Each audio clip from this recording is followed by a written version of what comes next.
Okay, so even though pre-modern Burma was this area where you had all these diverse peoples and these kingdoms rising and falling and conquering other areas, there were things that were shared across that area. And one of them is related to these kingdoms rising and falling and conquering each other, and that is the control of people. Just as we saw in the Malay world that power in many ways depended on the control of people because land was abundant but people were limited, and therefore being able to control people was something that would enable someone to be powerful, so was that the case in this world of pre-modern Burma. One of the reasons why kings went off to conquer neighboring kingdoms was not just to kind of flex their muscles and show that they were powerful, but was to get people, as they would capture people from those areas and bring them back to their capital, where they would label. They would label long and hard. Lots of labeling. Labeling all kinds of things. Where they would labor for the monarch. And in particular, in towns around the capital, there might be entire towns that were where a separate ethnic group from some neighboring kingdom had been brought, where they essentially worked for the monarch as slaves in some cases, or as these kind of perpetual laborers. That's slaves basically, and perform some kind of task for the monarch. In addition to that, the officials who worked for the monarch or the dynasty would also be granted people as a form of payment. In that, like if you're a powerful person, you might have control over 10,000 people, and those people would pay taxes to you, which is where you would get your wealth. If you were lower down in the hierarchy at the dynasty, you might have 1,000 people under your authority, or a few hundred or something like that. But the name of the game was controlling people. And at even like a smaller level, at the village level, you also had this phenomenon of debt bondage, where someone might be indebted to someone and have to perform labor to pay off that debt, and was also increasing the wealth of that person by being under their authority and laboring for them. So this is something that's similar to, that we saw in, the Malay world. Another thing that is similar is the importance of a world religion. In the Malay world, it was Islam. In the Burmese world, it is Buddhism, and in particular, a form of Buddhism called Theravada Buddhism.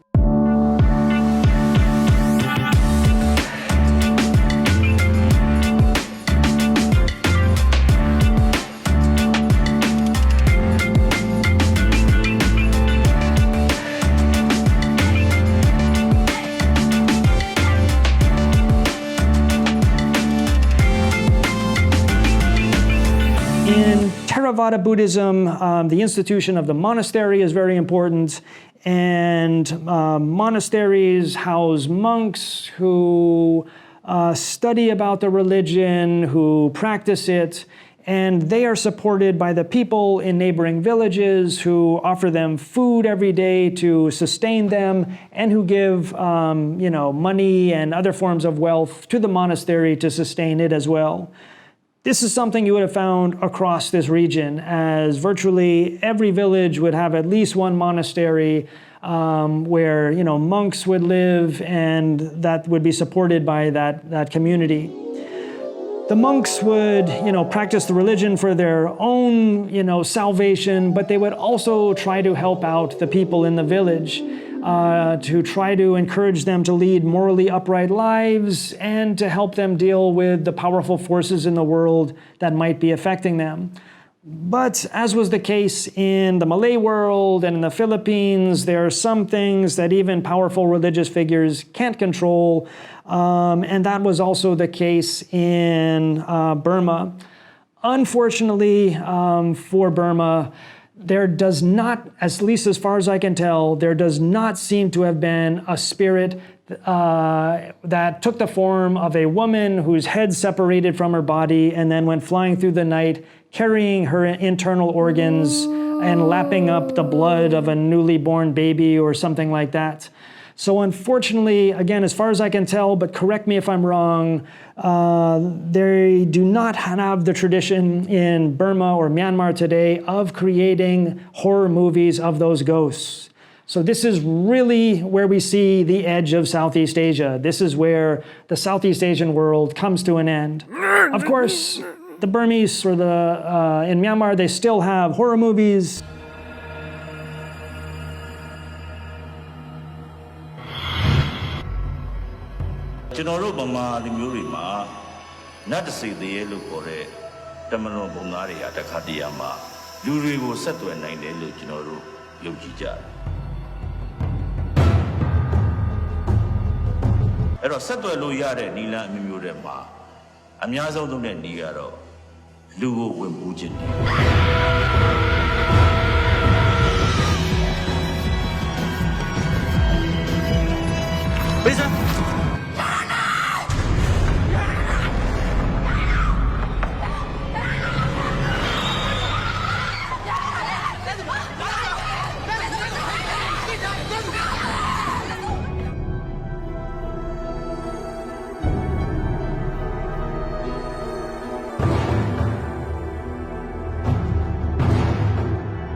Good stuff, but no flying heads.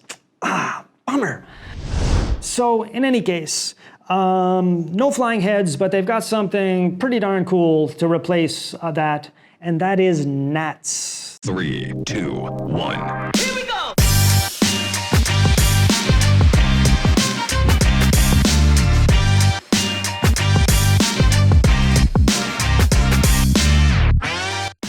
Before Buddhism took hold, there was probably already an indigenous belief system in Burma of worshiping nature spirits, a form of animism where people worshipped basically any natural feature that they believed had some kind of special powers.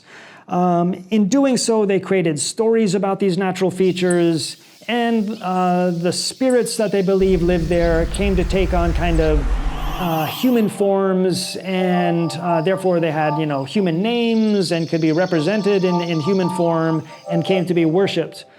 These spirits are known as gnats, and there are gnats all over the place in Burma. They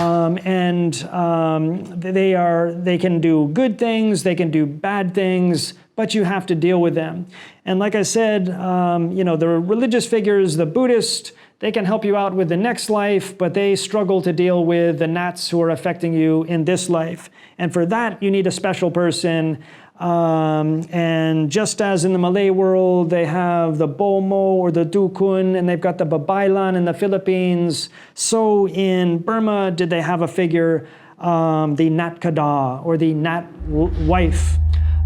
This is a person who had, and why am there suddenly these strange sounds when I say this? See, I'm telling you, there's something about this place. The Nat Kada or Nat wife is someone who had a particular relationship with a certain Nat or this kind of spirit, and was able to serve as an intermediary between the human realm and that spirit. As the name suggests, Nat Kada, Nat wife, many of these intermediaries have historically and continue to be women. However, people who are third gender also play an important role, and some people would argue that they play an even more important role because they can communicate not only with female spirits, but with male spirits as well. And so these people play an important role where they help mediate between the living and the spirit world of the Nats. And they do this during these kind of ritual performances known as Natpwe, where these natkada, kind of go into an altered state and then are able to help people by letting them know what a certain nat, thinks about what is going on in their life and how they can resolve issues that they are facing.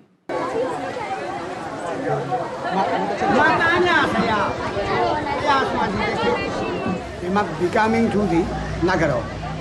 Maybe I think that means they must be married to the nut.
So the gnats are very powerful, and they're so powerful that there's even kind of a special place for them in Burma, a mountain known as Mount Popa, where it's a kind of palace for the most powerful gnats. And if you ever visit it, and it's a fabulous place to visit, when you approach it, it looks like something coming out of a Disney movie. It's this mountain that just suddenly emerges from the plain, and you climb up these stairs with monkeys running around you and get to the top where there are all of these shrines to these various powerful these gnat spirits. It's really a monument to the importance of these spirits in Burmese society and in history.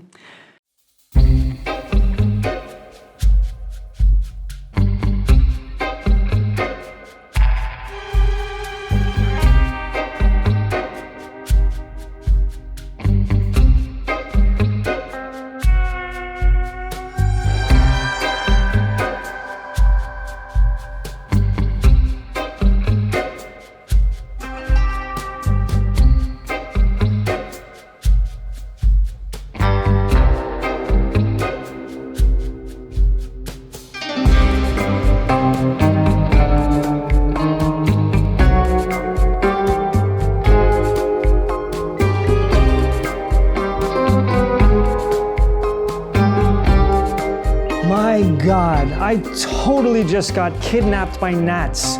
It's like been 8 months since I filmed the previous part of this video. They came by, they grabbed me, they took me off into this time warp. It was pretty fun, but whew, okay, so I'm back. Buddhism gnats. So this is the deal with this stuff.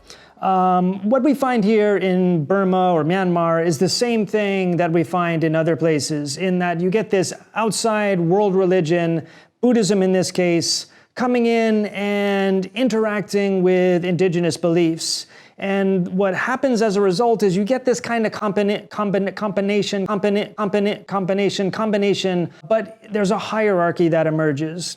So we can see this clearly in something like a religious structure that was built by a guy by the name of Anarata in the 11th century. So Anarata was the name of a king in this earlier kingdom of Bagan, and he ordered the construction in the 11th century of a stupa. So a stupa is a religious structure that's supposed to contain an actual physical, part of the historical Buddha's body. So, yeah, anyway, in this case, I think Anurata had like a tooth and a bone or something like that, a piece of bone. And so he built this structure, a stupa, that was supposed to house those objects. They're usually referred to as relics. And, it's considered to be a very powerful structure within the Buddhist religion.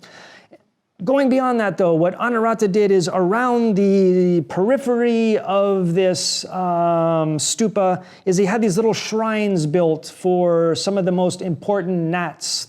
And that combination is very interesting, as it's basically symbolically saying that the gnats, yeah, they're pretty important, but they're not as important as the big guy in the middle. And instead, their role is to protect and keep an eye on things so that Buddhism can flourish. And that kind of combination is something, that you find in other areas as well. In the case of the Philippines, for instance, Spanish missionaries would build churches or shrines in places where there was some kind of existing, spiritual power as a way to kind of appropriate it, combine things, but to put their own world religion on top of the hierarchy. In the case of Myanmar or Burma, we can also see a great example of this in the southern part of the country at a place called Chaiktio, where there's this big stone sitting up on top of a mountain that's, obviously something that looks very dramatic. And it was probably the case that originally this was worshipped by animists who saw some, sacred or special power in this big stone up there. Then along came Buddhists who said, yep, you're exactly right. There is some major power there, and it's connected to the Buddha. And they transformed that site into a site of Buddhist worship and pilgrimage. Again, something that you'd find, in other parts of the region where you have the mix of these outside world religions with local indigenous beliefs. And so this is something we find in Burma or Old Burma, still in Myanmar today. And it's something that, was a key element in the culture in the past and an element in that land's history. So that's it for Myanmar. We're going to head off next to Siam. I'd like to thank the Nats for bringing me back here. I'm back in business. We'll be making more videos. See you in the next one.